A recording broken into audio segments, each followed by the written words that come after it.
Hello and welcome to the Screen Stoop podcast. We're reviewing The Crowded Room, episode 3. Okay, so we did not find out anything about the floating dead bodies like we thought we were going to in this episode. No, we didn't even see anybody get murdered, I don't think. Yeah, the drug dealer, Angelo. Oh, no, he lived.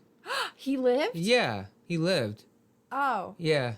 Yatsif shot through the window and said, "Get out of here, go." And he ran Oh! off. Yeah, so he lived. No one got killed yet. So why murder? Why was that the title of this episode? I have no idea. Maybe because the entire episode was centered around Ari and Danny semi-plotting murder. They kept using scare. Yeah, maybe. I can't think of any reason why it would have been called murder. It should have just been called scared or something. So we open up in episode 3. Detective scolds Raya. We finally learned her name. Yay, we heard it. Raya, the most unpopular Disney princess. The detective scolds her for breaking into Ghost House. Thank you, because someone needed to. Yeah. The painting's art notebook has personality characters. We wrote down all of the drawings or paintings, page by page. First page, you have two either girls kissing, the moment of Annabelle and Aria, or it is Danny because the person is wearing that low-cut striped V-neck t-shirt. You thought it was Danny. I thought it was Ariana at first, but then you said, no, I think that's someone else. Yeah, I thought maybe it was Danny, and the fact that, like, that character is colored blue, like the background, I think it's also kind of symbolism how he fades into the background a lot. So it's like he wants to be there, but even in his own drawing, maybe he's not present in that moment. Yeah, I like that. The next page is Johnny. The third is Ariana. The fourth, I believe, is Danny's mom, Candy. But the detective does flip through that very fast. Fifth is Johnny, again, looking like the Joker. He looks much different than he does in the happy first drawing. Yeah, but he's like mid-laugh. I thought it was maybe where like he was talking with Ari at the table, but you made a point that the background seemed like a brick wall, so maybe it was a different time that we'll get to see. Well, I did take a note that Johnny looks much different in this episode than he did the happy-go-lucky blonde in episode 1. Yeah, he looks more like a disheveled drug dealer. Yep. So The sixth picture is Mike. Seventh is Yatsif.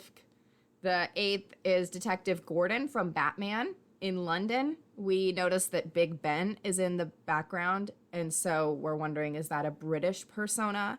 We note that the British glasses Detective Gordon is drawn in a much different style, kind of like shattered glass. And then we were talking about it and we said, is this Danny's father? Because he needed a passport from episode 1 to go find his father. And then in a flashback later on, it was confirmed because we kind of got a closer look, or at least we noticed for the first time that when Yahtzee hands Danny the money and the passport, he also hands him a map of London. yes. And he says, go find your father. So yes, Danny's father is going to be in London. The ninth drawing is older Annabelle.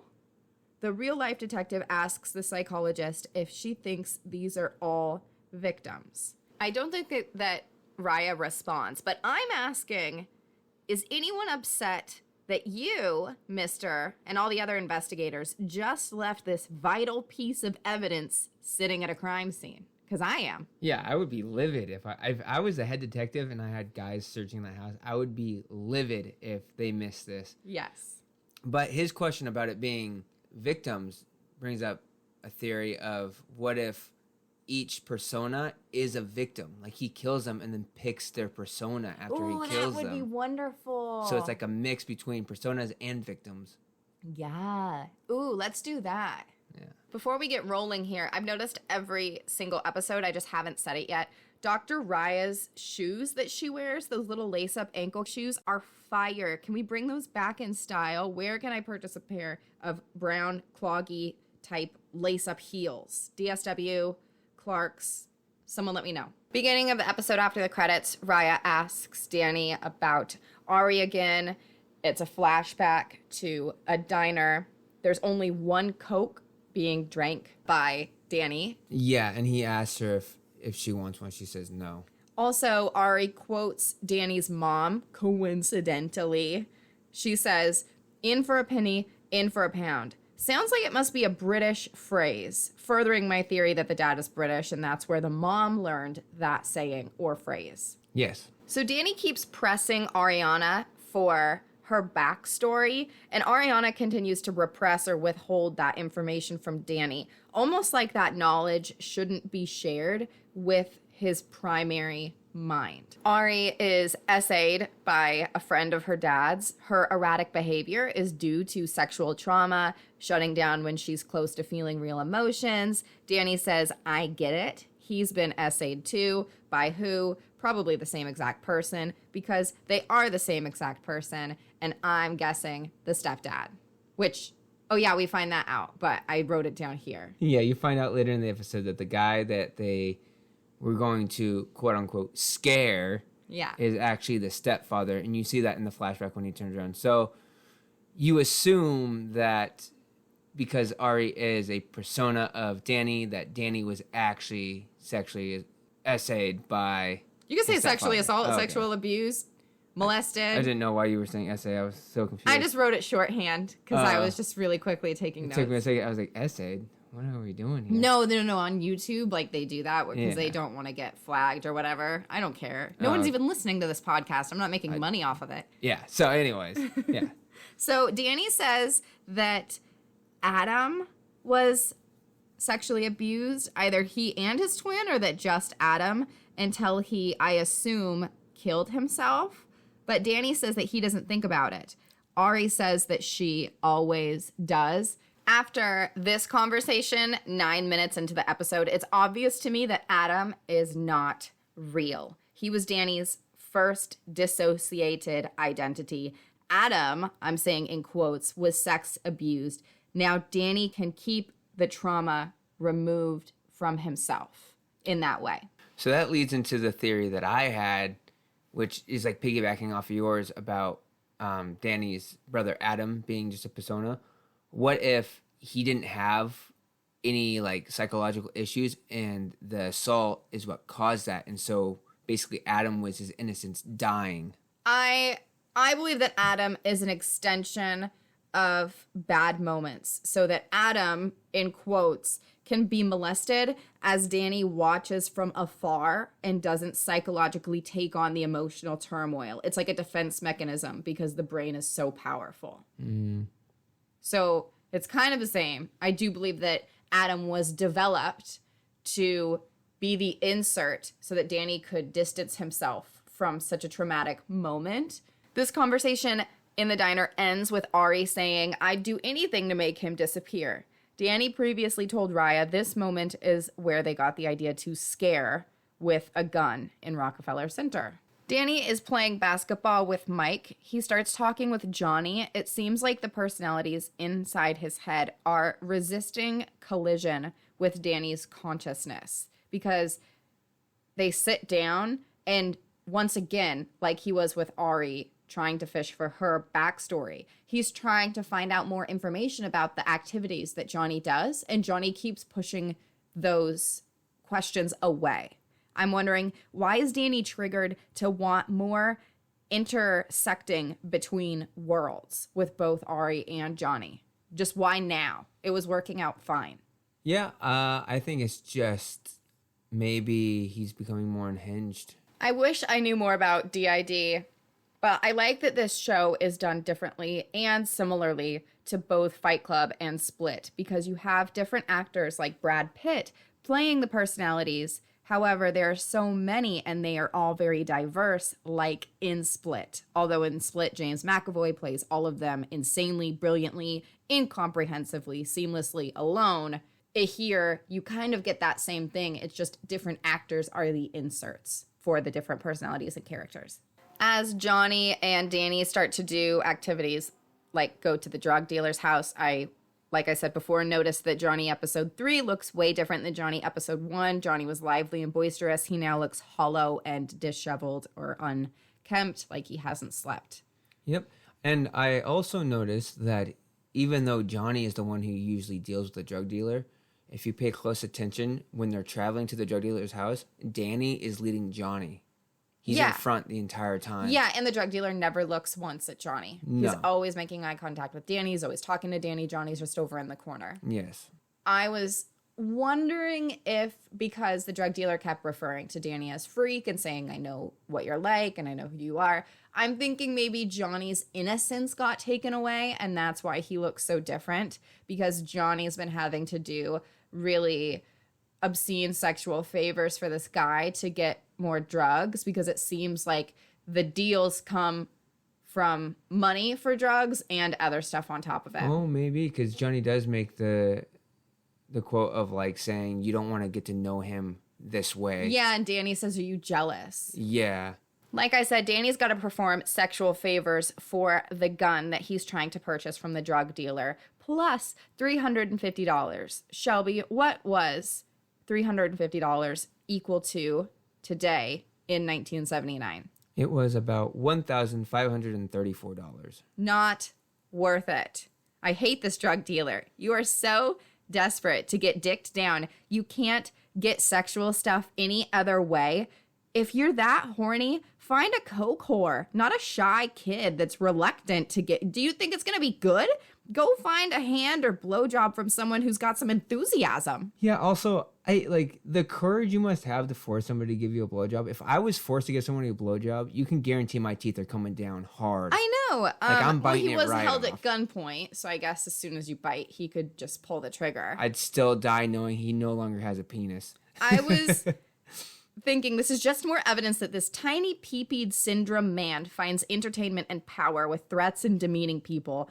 Go back to your park office, loser. Yeah, because, this guy's the same guy from the previous episode, the drug dealer they meet in the park. Yeah.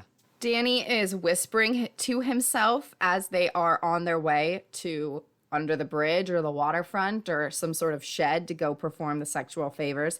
Angelo knows that something's weird about Danny because he just kind of takes that as a regular occurrence, the twitchiness and whispering. Yeah, he even says, quit whispering, we're in the street. Yeah, like, don't be a freak out here. Yeah, so it's obvious that he's used to Danny or Johnny whispering to himself and talking to himself. Would you think that Johnny whispers to himself? I would think that Johnny was more confident guy. I think that Danny's kind of the only one that interacts with everybody, right? No, because there are signs that Mike and Johnny have talked without Danny. Yeah, and Ari and Yitzy talk without Danny. You're right.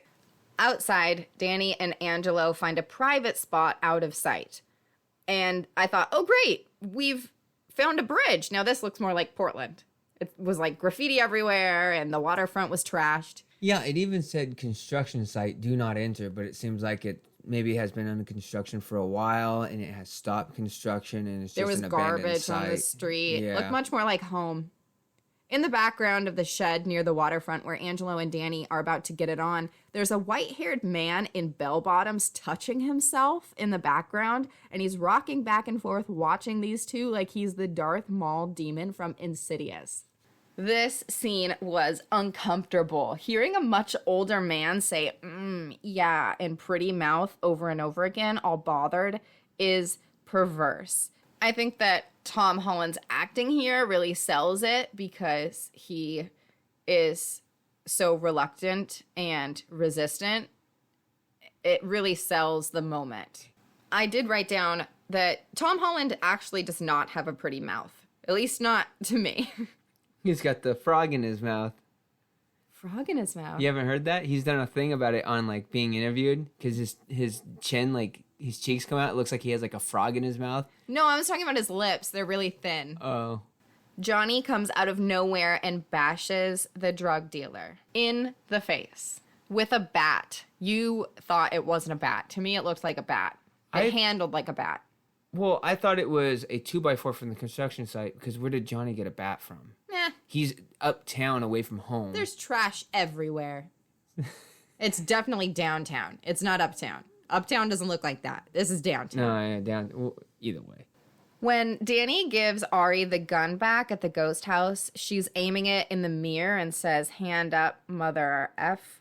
So why was Danny the one executing the part of holding this gun in episode 1 at Rockefeller Center? That's a very good question. I think it's because maybe Danny really just wanted to scare the person and she was going to kill the person. Here's my theory, and it kind of goes along with what you said about the drug dealer. If Danny is conscious, he has to move the most prominently or interact mainly with the present environment and be the center of attention. It's a good theory.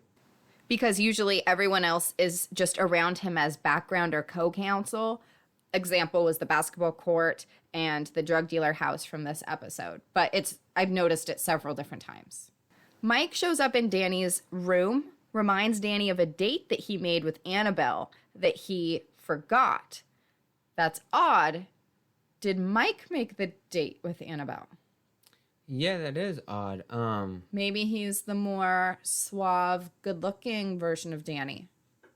Maybe, but all the interactions we've seen so far are Danny with Annabelle and Ari with Annabelle. But Mike was the one that encouraged Danny to go talk to Annabelle at school that one time, remember? True. While Johnny was out selling drugs. True, good point. I also want to point out that this is where Mike picks up the gun and says, maybe you shouldn't leave this lying around, and hides it in his sock drawer. And then he freaks out. Danny freaks out when the girl's about to find it. Yes. When she wants a t-shirt. So Annabelle and Danny are going to go fly a kite, but instead they get high themselves in a public park, acting like it's 2022 Portland where all drugs are legal here.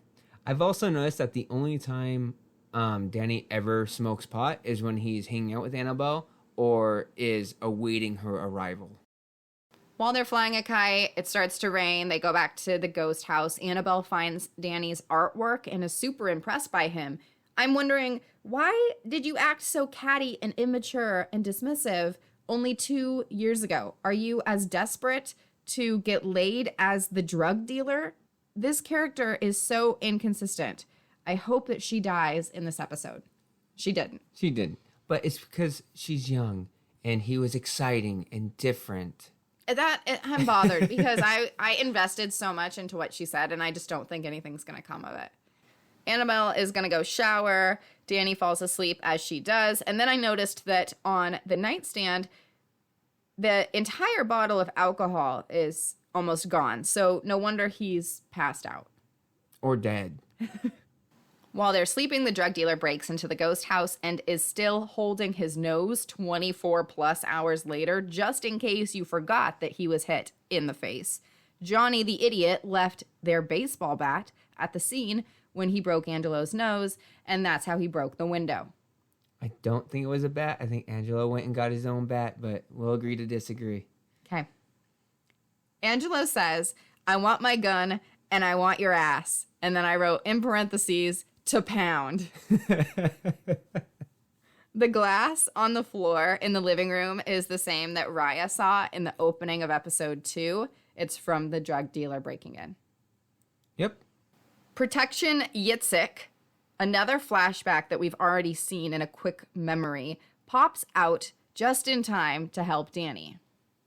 And when he grabs Danny out of the hallway, I thought once again Yahtzee backs up into the scene until he's not visible. And I'm wondering, does this mean something? This time he drags Danny away with him. And I'm wondering, does that mean that now Danny is nerfed and Yahtzee is the captain now? Yeah, I noticed this too when Danny first gives Ari the gun and he's sitting on the couch. She comes out of the shadows from behind, and as he's interacting with her and thinking about her more and that persona is becoming more of a hold, she then steps forward and has those homicidal like actions with the gun saying bang, bang in the mirror and stuff. And then she says, "I don't want this gun." And then she disappears back in the shadows again. So I think they are doing some kind of symbolism with the personas where they step out of the shadows to show you how they creep up from the back of his mind into his like frontal lobe, take over his present body, and then they disappear again when they're not needed. All right. Yitzhak takes care of Angelo, and he speaks Hebrew. He also says, "Who is bitch now?" Like he knew the backstory of the entire affair, which would have been impossible. I guess no one was stabbed in the hall because Yitzhak used a bat and a gun. Yeah, but the cast-off could still come from the bat if he would have re-broke his nose or drew blood on the swing. It didn't, though. Like, I didn't see any...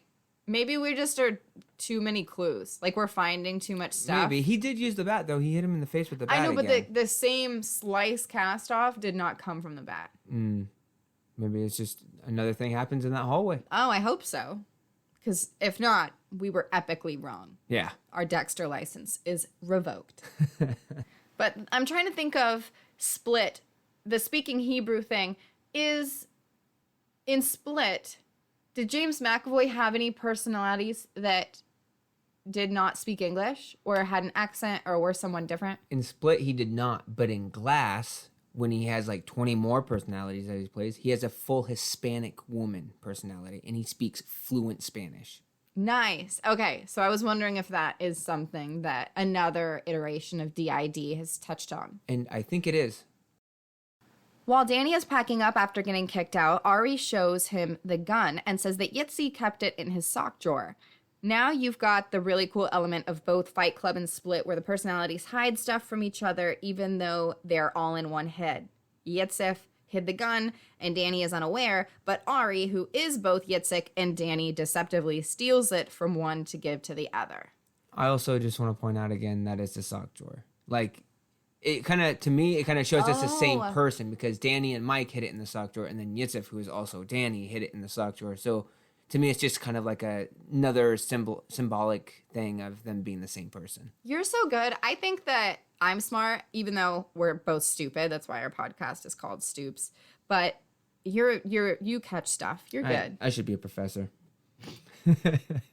When they're talking on the floor, Ari says, "I just want to scare him."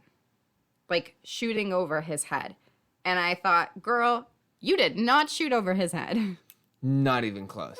You grazed him and some other person. You chased him down and fired all 6 rounds at him. Very, aggressively. Determinedly. Yeah. Big reveal. Marlin is the guy that Danny shot. Yep. Whoop, we win the game. Your stepfather, yeah, you won. I was hoping it wasn't so on the nose, but it obviously wasn't the big twist because it's only episode 3. So. Yep. So I just want to bring back to your theory about how Raya knows about the personality disorder that Danny has, because in this episode, Raya says something to Danny, and Danny specifically says, "Why do you keep trying to make this sound like it was all me?" Mm-hmm. And so it shows that she's starting to realize, like, this guy, Ari doesn't exist. Yitzhak doesn't exist. None of these people exist. It has just been Danny the entire time. Yeah. And she is... It seems like she's fully aware of this, and now her mission is to make Danny aware of it. Yeah. When I think I said last episode that her mission is to, more peg him as a serial killer and all of that. You're thinking maybe she's trying to get Danny to...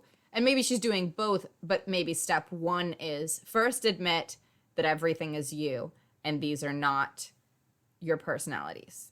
These are not real people. They are your personalities. And then step 2, where did your personalities hide bodies and kill people and stuff? Yeah, and then step 3, which it seems like, is maybe help them, because that seems to be a thing when you have a serial killer who's psychologically unhinged.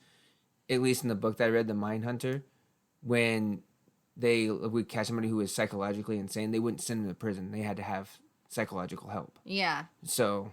Because as of right now, you've got Danny talking about how Ari does illegal stuff and Johnny does illegal stuff, and he's totally fine with being open about that because it's not him. Yeah, he's also hinted to Yitzhak doing possibly illegal stuff because they never know where he goes. He's something. A businessman that does stuff in cash. Yeah, it feels like the only person who doesn't do shady stuff is Mike and Danny. Which is why I was bringing it up, because it's convenient that you are the one that's clean. Yeah. Everything you do is slightly tangential. It's not really your behavior that could get you in trouble. Yeah. Danny's explaining how these people are all here to help him and his motives without realizing that would make everyone an NPC in his own personal main character fantasy. And I think that was the part where you said, she was kind of trying to convince Danny. Doesn't this seem a little bit odd that everybody is helping you and that her molester was also yours and he nope, doesn't matter. Yeah, she's even like, come on, Danny, what are the chances of that? So we're ending the episode, and time jumped a lot more than I was aware before Danny got arrested, in between Rockefeller shooting and Danny getting arrested at the ghost house. Yeah, the first episode, they made it seem like it was the shooting. Danny goes to the ghost house, burns his portfolio. I thought he just, took a shower. And then, yeah. I thought that maybe he was about to leave to go to London or to go wherever he needed with the passport, and then he got caught before he was able to get on the plane. But no, he had time to fly all the way to London. Yeah, because now he's on a plane. I also wanted to point out that Yitzhak is very helpful, handing him cash and travel materials after being so angry that he threw Danny out. Yeah, that's a good point, especially because Ari said earlier, she said, sorry, I tried to talk him into letting you stay, but he won't let you stay. So I find it very odd, too, that somehow Arya talked to Yitzhak and was like, hey, let me stay. And Yitzhak was like, yeah, sure thing. And then Danny's kicked out. Yeah. So I was thinking that Yitzhak is never around other than when he's needed. There's no way that he exists. Also, kicking Danny out, in quotes, may be personal punishment for losing Annabelle because Yitzhak only reprimands Danny after Annabelle ran away screaming. Oh, yeah. That's true because she ran out and said, stay away from me. And then he pops out in front of the door and stops him from chasing her and says, you need to get out now. Yeah. He let him go at first. Yeah. And he went over and tried to comfort Annabelle and she runs away. And then Yitzhak is like, no, now I'm upset. And see, this brings me back to like my Arya and Annabelle point where it's just like his personalities, he thinks so lowly of himself that he even punishes himself with his own personalities, with Yitzhak kicking him out or allowing Arya to take the wheel with Annabelle and just staying in the background. Well, someone has to be severely messed up, like for this to be. Yeah. I can't even imagine. I bet that Annabelle is swimming around in that under construction flood house. She's no longer needed for Danny. No. Because she has, like, broken up with him, essentially. Yeah, she doesn't serve. Yes. We said in one of our previous podcasts that, yes, we believe Danny's father is foreign, not as foreign as Yitzhak appears to be, although that was my rationalization for believing that Yitzhak was, like, Danny's fatherly insert.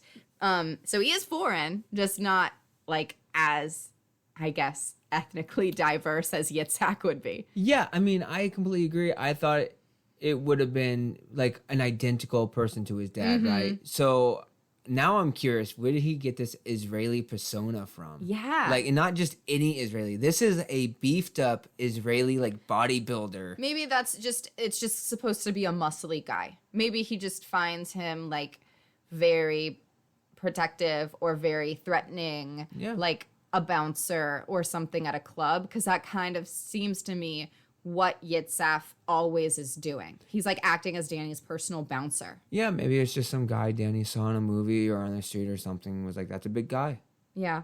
So I also want to talk about, because Danny is now on his way, flying to London, Danny Boy and fish and chips sounds British to me from the note that Raya found in the beginning of episode 2. Did his dad or maybe a friend that he met or a friend that Danny created come back with him from London? Ooh, another personality, huh? It leads to my most important question. How many friends, aka personalities, are coming with Danny to London? Or will Danny be forced to create another new one while he's abroad? Good point.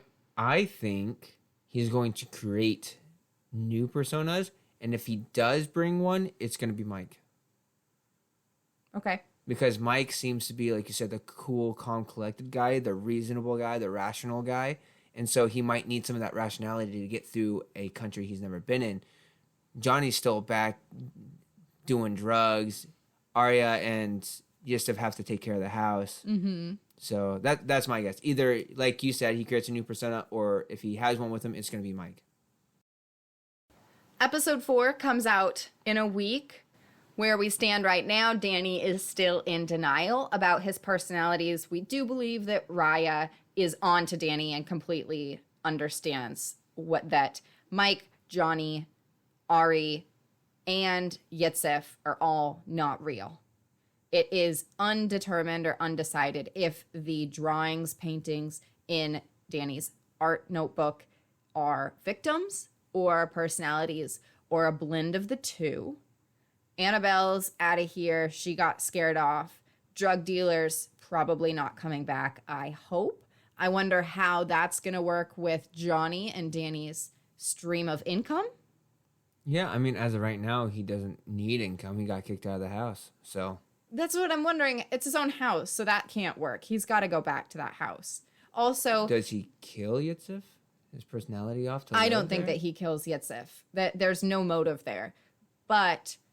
Danny has to come back because there's a note for Danny in his bedroom, or in Arya's bedroom. Good point. Can't remember which one because it was kind of choppy when Raya was walking through there in the beginning of episode 2, but there's a note for Danny in there. Yeah, maybe it just blows over. Yitzhak's calmed down. He's like, you can come back home, my boy.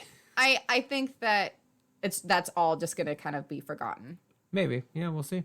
And we don't know where Candy is. We do know that Marlin must have got shot, grazed in the shoulder, and he's fine, but we haven't seen him post Rockefeller shooting.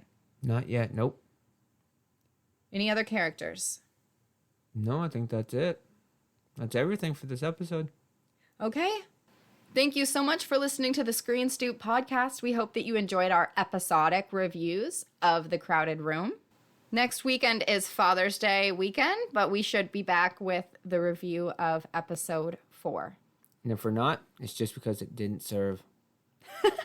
I really hope that that's actually what he said, and we didn't hear it wrong or I didn't write it down wrong, because you keep referencing it, and we're going to look extra stupid. Even if it's not what he said, I like it, so I'm going to keep saying it, no matter what.